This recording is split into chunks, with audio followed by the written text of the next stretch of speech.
오래 믿어왔지만 또한 계속 고민되어지는 것이 잘 믿는 일이 무엇인가 라는 것에 대한 것입니다. 믿는 건 어떻게 보면 굉장히 쉬운데요, 또 어떻게 보면 굉장히 어렵습니다.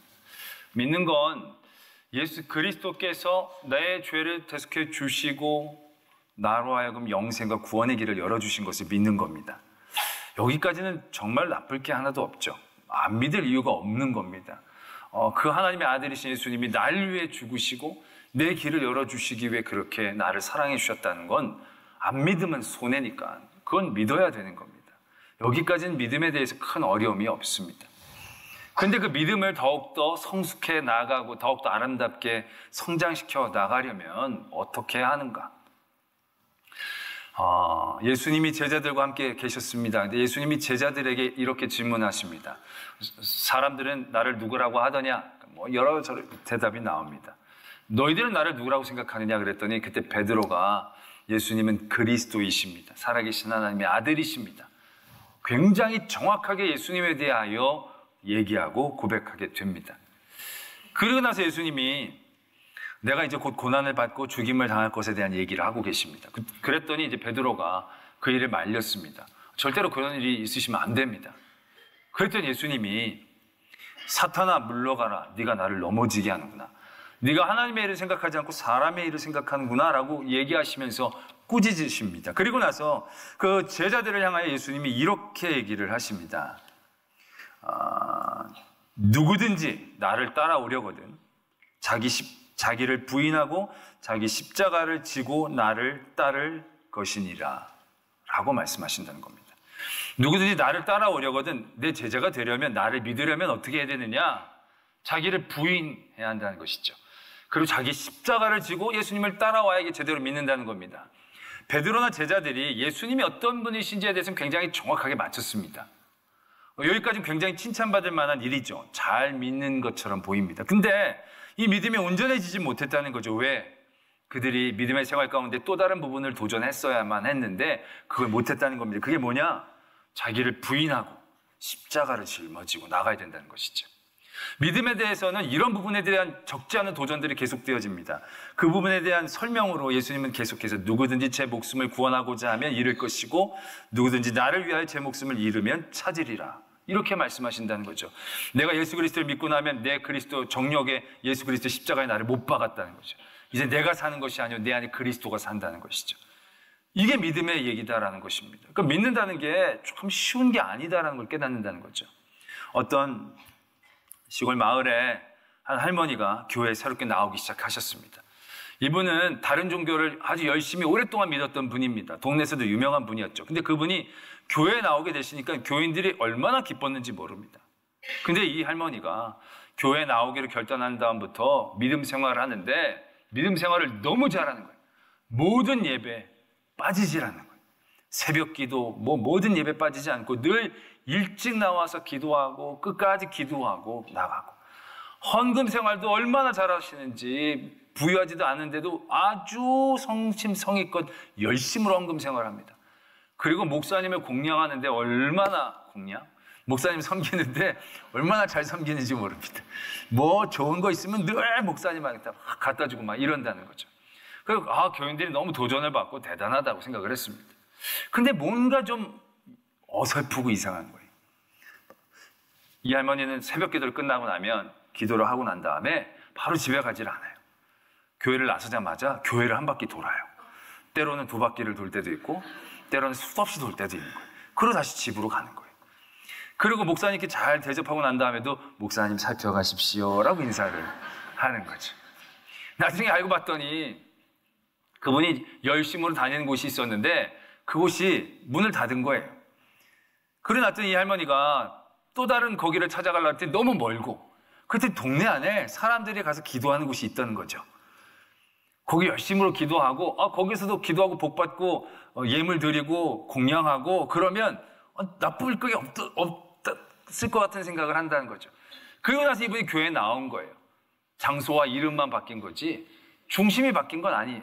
이분이 기도를 열심히 하는 건 기도를 열심히 하는 거지만 잘 믿는다고 얘기하기는 어려운 거예요. 왜? 자기만을 위해서 계속 복을 비니까.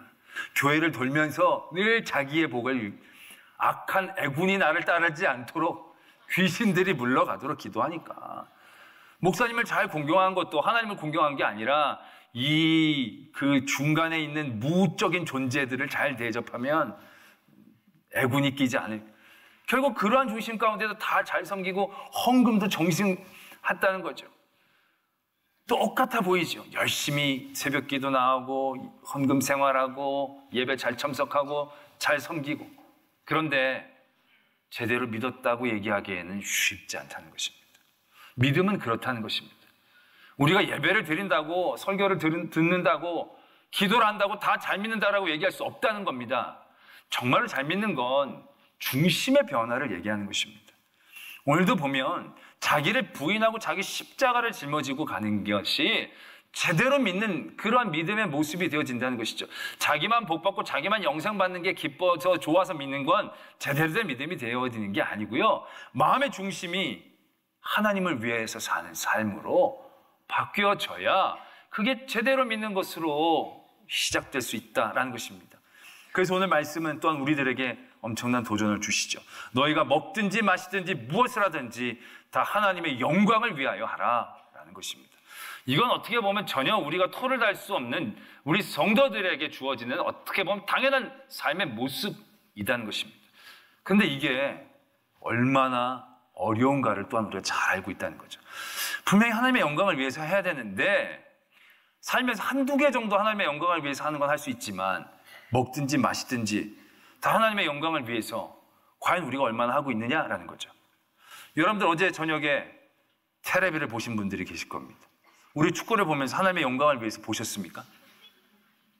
내일 예배를 잘 드리기 위해서는 축구를 보고 가야 마음이 편해져서 예배를 드릴 수가 있겠지. 이런 마음으로 축구를 보신 겁니까? 오늘 아침에 아침 드셨죠? 아침을 드실 때 오늘 내가 이걸 먹어야 예배 시간에 배고파서 먹을 생각 안 하고 예배에 집중할 수 있기 때문에 먹으신 분들 계십니까? 아니면 내가 너무 많이 먹으면 이따가 잘까봐 좀 적게 먹어야겠다 생각하면서 예배 중심으로 오늘 아침을 조절한 분들이 계십니까? 여러분들 표정을 보니까 굉장히 당황스러워 하시는 표정이에요. 그냥 드셨죠? 배고파서 먹어야 되니까 먹고 싶어서 먹었죠. 예배를 생각하면서 조절하거나 애쓰거나 힘쓴 그런 게 없죠. 이게 쉽지 않다는 겁니다. 한두 가지 영광을 위해서 뭐 할 수는 있겠지만 뭘 하든지 먹든지 마시든지 다 하나님의 영광을 위해서 살라라고 한다는 이런 하나님의 도전은 우리들에게 여간 부담을 주는 부분이 아니다라는 것이죠. 이거 이렇게 해서 어떻게 사냐. 내가 하나님을 믿는 건 믿지만 어떻게 이렇게까지 우리가 할 수 있을까라고 생각하게 됩니다. 그러나 오늘의 말씀은요. 하나님의 영광을 먹든지 마시든지 무엇을 하든지 하나님의 영광을 위하여 하라는 이런 엄청나고 대단한 말씀의 도전들이 우리에게 주어지지만 이런 말씀이요. 진짜 그만큼의 엄청난 결단을 요구하는 삶의 자리에서 우리에게 도전되어지는 말씀이 아니다라는 겁니다. 순결을 결정해야 될지 말아야 될지 그런 상황 가운데서 하나님의 영광을 위해서 해라. 이렇게 말씀이 된 게 아니에요. 오늘 이 말씀의 시작은요. 굉장히 사소한 문제에서부터 시작되고 있다는 것을 보게 됩니다. 그것이 또한 우리들에게 주는 굉장히 중요한 깨달음이자 도전이 되어질 수 있다는 것입니다. 오늘의 문제는요. 고린도 교회가 엄청난 탄압과 핍박을 앞두고 이제 믿음의 결단을 해야 되는 그 순간 되어지는 말씀이 아니고요. 고기를 먹을까요 말까요? 라는 사소한 질문에서부터 시작하고 있다는 것입니다. 고린도 교회가 이방 지역에 있었지 않습니까? 근데 거기에 우상 신전들이 굉장히 많았다고 합니다. 그러다 보니까 거기서 제물로 쓰여졌던 고기들이 시중에 유통이 되어지는 거죠. 자기네들이 다 못 먹어내니까 그러한 고기들이 시중에 유통이 되는 겁니다. 그것에 대한 질문을 던지고 있는 겁니다. 그렇게 우상 신전에서 제물로 쓰였던 고기들을 우리 그리스도인들이 먹어도 됩니까? 먹지 말아야 됩니까? 이런 질문이 그 고린도 교회 안에 있었다는 것입니다.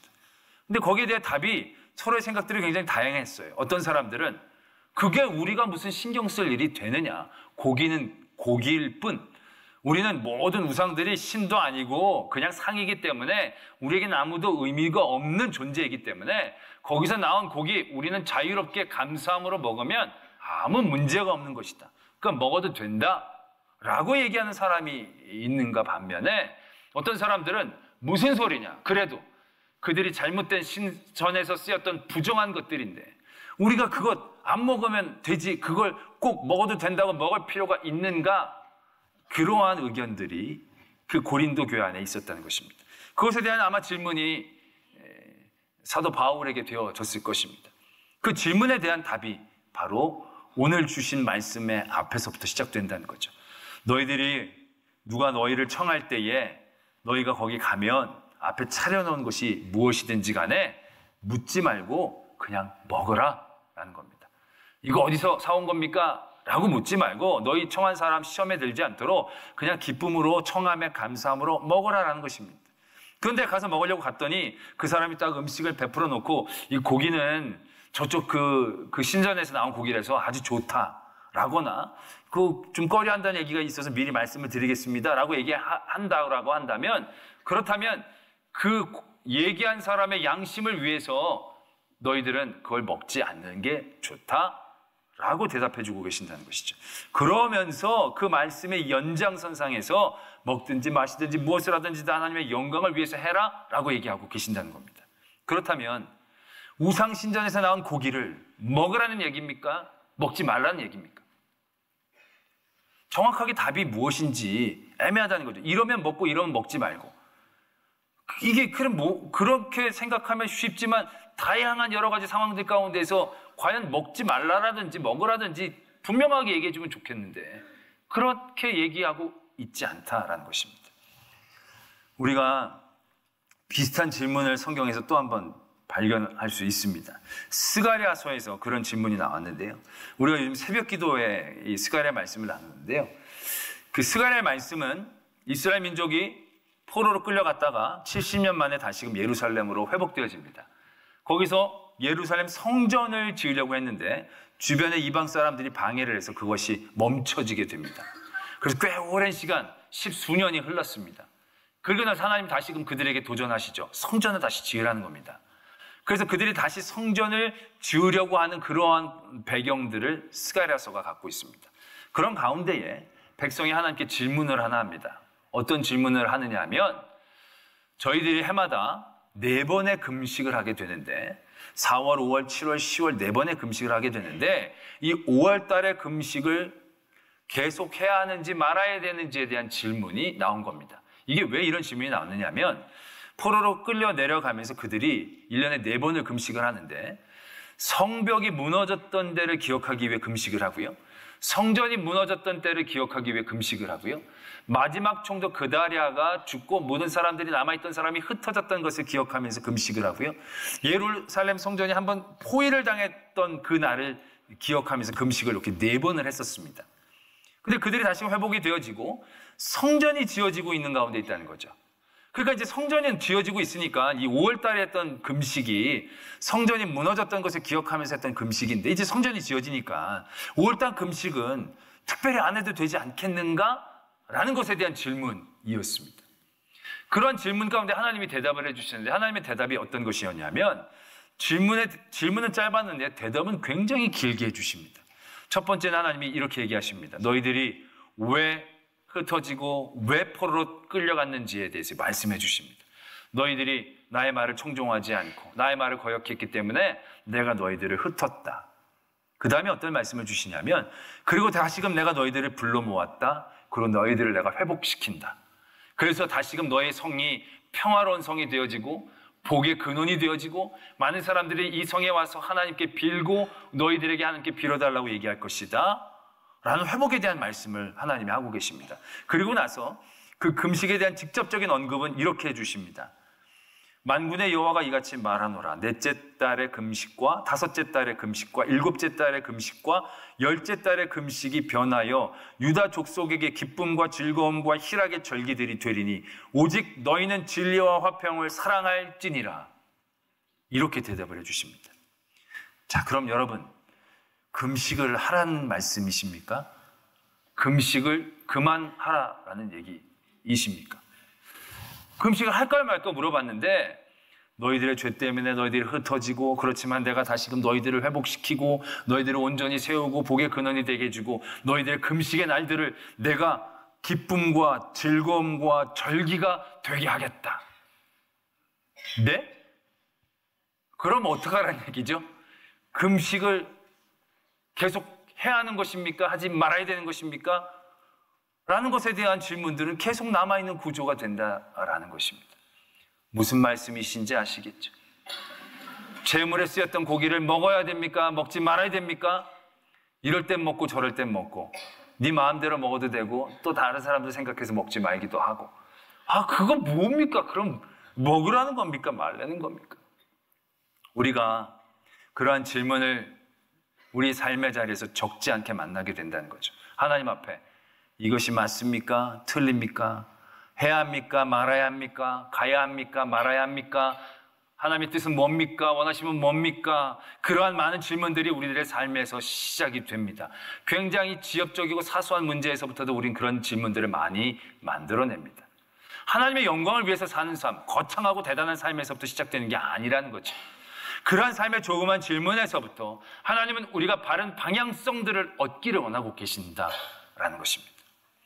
제물에 쓰인 고기를 먹어야 됩니까? 말아야 됩니까? 라는 질문의 핵심은 무엇이 하나님 앞에 바르고 하나님이 기뻐하신 일입니까? 라는 중심에서 그 질문이 되어졌는가를 다시 되묻고 계시는 것입니다.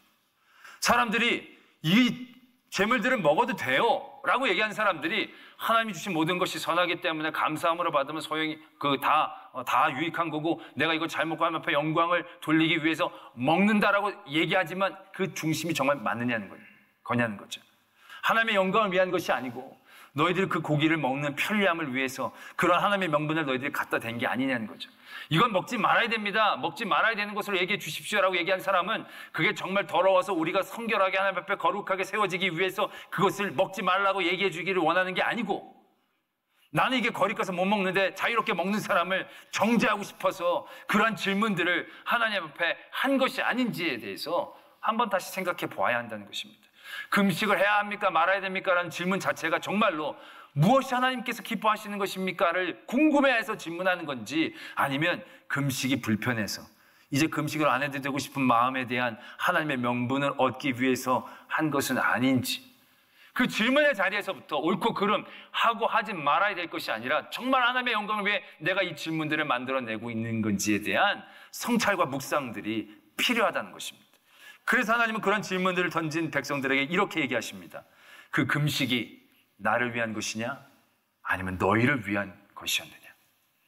하나님 그들에게 대답해 주신 대답은요, 금식을 하라 마라 얘기가 아닙니다. 왜냐하면 하나님은 금식을 하는 사람을 기뻐하고 금식을 하지 않는 사람을 기뻐하지 않는 그런 하나님이 아니기 때문에 그렇습니다. 하나님은 중심을 보시는 하나님이지 그들의 행위만을 보시는 하나님이 아니다라는 것이죠. 그들이 금식은 하지만 금식을 하면서 나는 금식을 한다, 나는 이렇게 하나님의 말씀을 잘 듣는다 라고 얘기하면서 그 한 것이 자기의 의가 된다면 그것이 하나님이 기뻐하시는 금식이 되겠습니까? 차라리 금식을 해야 될 때 자기의 연약함으로 음식을 하나 먹고 하나님 앞에 너무 죄송합니다, 내가 이걸 먹지 말아야 되는데 먹었습니다, 너무 하나님 잘못했습니다 라고 하나님 앞에 무릎 꿇고 나오는 그 영혼을 하나님은 더 귀하게 여기시지 않겠느냐라는 것이죠. 하나님은 그래서 그들에게 하나님의 마음을 표현해 주고 계신다는 거죠. 하나님이 그들을 때리셨습니다. 때린 게 잘한 일입니까? 못한 일입니까가 중요한 게 아닌 거죠. 그들을 하나님이 때리셨지만 그 때림이 하나님이 그들을 향한 사랑으로 이루어졌기 때문에 그 때림은 그들을 향한 사랑이고 은혜가 될 수 있는 거죠. 그들을 다시 회복시켜 주셨습니다. 그들이 잘했기 때문에, 금식했기 때문에 회복시켜 준 게 아니에요. 하나님이 그들을 사랑하는 중심이 이제 하나님의 뜻을 이루시기를 원했던 그 마음이 있었기 때문에 그들을 다시금 회복시켜 주신 것이죠. 하나님은 그들의 반응에 대한 하나님의 반응을 얘기하고 계신 게 아니고요, 그들을 향한 하나님의 중심을 얘기하고 계신다는 거죠. 나는 너희들의 이렇게 중심으로 다가간다는 거죠. 우리들 많은 삶에서의 질문들, 영적인 많은 고민들, 우린 그것이 굉장히 하나님을 위한 것처럼, 하나님 앞에 바른 것을 알기를 위한 것처럼, 하나님의 원하심을 아는 것처럼 되어지지만, 과연 우리 삶에서의 그런 모든 영적인 질문들이 정말 하나님의 중심 가운데서 이루어지고 있는가에 대하여 솔직한 자기 성찰이 필요하다는 것입니다. 우리가 하나님의 뜻 알기를 원합니다라고 얘기하지만 정말 하나님이 원하시는 길, 그 길을 가고자 하는 마음으로 묻는 게 맞습니까? 만약에 그러한 마음의 중심 가운데 있다면 그런 질문들이 솔직히 나오지 않습니다. 아브라함이 길을 선택할 때 고민하지 않습니다. 내가 저길 꼭 가야 되는데. 아브라함에게 그게 큰 의미가 없는 거죠. 왜? 롯 저기로 가면 난 일로 가면 돼. 왜? 저기가 복된 길이고 저기가 하나님의 뜻이는 게 아니고 어디든 가든 내가 하나님 중심 가운데 있으면 하나님이 나와 함께 하시면 거기가 복된 땅이 될 건데. 그러니까 별로 답답할 게 없어요. 별로 뭐 조바심 낼 게 없어요. 별로 질문할 게 없어요. 아브라함이 롯과 이렇게 하면서 그가 만약 그런 마음을 가졌으면 하나님 앞에 기도했을까? 하나님, 어느 쪽을 먼저 선택해야 합니까? 어느 쪽을 가야 하나님 좋아하시는 게 맞습니까? 내가 그거 잘 선택하게 좀 하나님께서 길을 열어주십시오. 이렇게 기도했지 않겠습니까? 근데 그 기도가 정말 하나님의 뜻을 알기 위해서 그런 기도를 했겠습니까? 아니요. 그런 기도를 했다는 것 자체가요, 이미 자기 안에 자기를 위하는 그 조그만 방향의 틀어짐에서부터 시작된 거죠. 그리고 거기에서부터 그런 기도가 되어지고 바람이 되어지고 영적인 답답함이 생기는 것이고 수없이 많은 질문들이 양산되어지고 있는 것입니다. 여러분들 주일에 연휴가 끼고 가족들이 오래간만에 여행을 가자고 하는데 하나님 갈까요 말까요? 질문 자체가요 가겠다는 얘기죠. 그게 마음에 하나님을 사랑하는 마음으로 충만했으면 아예 문제 자체를 만들지 않죠. 안 돼 나는 딱 끝내면 질문할 필요가 없죠. 근데 이미 가고 넘어갔어. 그래서 질문이 되는 거예요. 저한테 와서 질문을 합니다. 안 믿는 청년을 만났는데 너무 좋은 총각이고 다른 게 너무 완벽한데 이거 사귈까요 말까요? 질문 자체가 성립이 안 돼야 되는데 질문하기 시작했다는 건 이미 마음이 넘어갔다는 얘기예요. 내가 말려도 소용없음을 깨닫고 나도 포기하는 마음으로 알아서 하라고 얘기하죠. 내가 하나님 소득이 있는데 내가 장사를 하는데 총수입으로 해야 됩니까? 세금 떼고 그 다음에 해야 됩니까? 하나님이 총수입은 좋아하시고 세금 떼고 하는 건 싫어하시는 하나님이십니까? 그거 아닙니다. 액수에 대한 얘기가 아닙니다. 얼마나 온전히 제대로 하느냐의 문제가 아닙니다. 내가 얼마나 하나님의 영광을 위해서 하느냐. 하나님 원래 총수입으로 드려야 되지만 제가 아직 많이 부족해서 그것까지 이제 도저히 아까워서 못하겠습니다. 하나님 저를 긍휼히 여겨주십시오. 그러면 하나님이 너는 이제 틀렸다. 그러면서 잘라내시겠습니다. 엄청난 것을 다 드리라고 바치라는 얘기 아닙니다. 여러분들의 사소한 모든 삶의 자리에서 이 질문 하나를 먼저 시작하자는 겁니다. 하나님의 영광을 위해서. 옳고 그름의 문제가 아닙니다. 이거는 하나님을 더 사랑하기 위한 문제입니다. 우리가 보면 늘 술을 먹는 게 좋습니까? 안 좋습니까? 질문을 하는 거 보면요. 아내가 질문할 때는요. 이거 죄라고 얘기해 주십시오. 라는 바람이 강하게 있습니다. 왜? 술 먹는 남편을 정죄하기 위해서. 근데 남편들은 이런 질문을 하면은 술 한 잔 먹은 게 큰 죄입니까? 라고 얘기해 주기를 원하는 거예요. 왜? 자기를 변호를 하기 위해서. 정말 옳고 그름을 알기 위해서 그런 게 아니라는 거죠. 차라리 저는 술 안 먹고 의인인 척하는 것보다는 술 먹고 죄인으로 고백하는 게 더 낫지 않겠나 싶습니다. 그렇다고 먹으라는 얘기 절대 아니고요. 먹을 때마다 그런 얘기를 하라는 게 아니고요. 정말 하나님을 사랑하는 마음 가운데서 내 연약함을 고백하면서 그런 일을 한다라고 한다면 결국에는 그 일들은 선이 없죠. 더 하나님 열심히, 더 하나님 기쁘시게 하는 일들 가운데 우리가 달려나갈 수 있는 방향과 에너지를 그 삶의 작은 자리에서 우리의 도전으로부터 얻게 되어진다라는 것입니다. 우리의 믿음이 건강하고 성숙하기를 원합니다. 내 삶의 중심이 하나님이 되어지고 내 삶의 목적이 하나님의 영광을 위한 일들 가운데 도전되기를 원합니다. 처음부터 되지는 못하지만 우리의 사소한 모든 삶의 자리에서 이런 질문을 던짐에서부터 우리가 나아가려고 할 때 하나님이 우리를 도우시고 우리와 함께하여 주셔서 하나님의 영광을 위해서 사는 그 기쁘고 즐겁고 온전한 삶 가운데 우리를 세워주실 줄 믿습니다.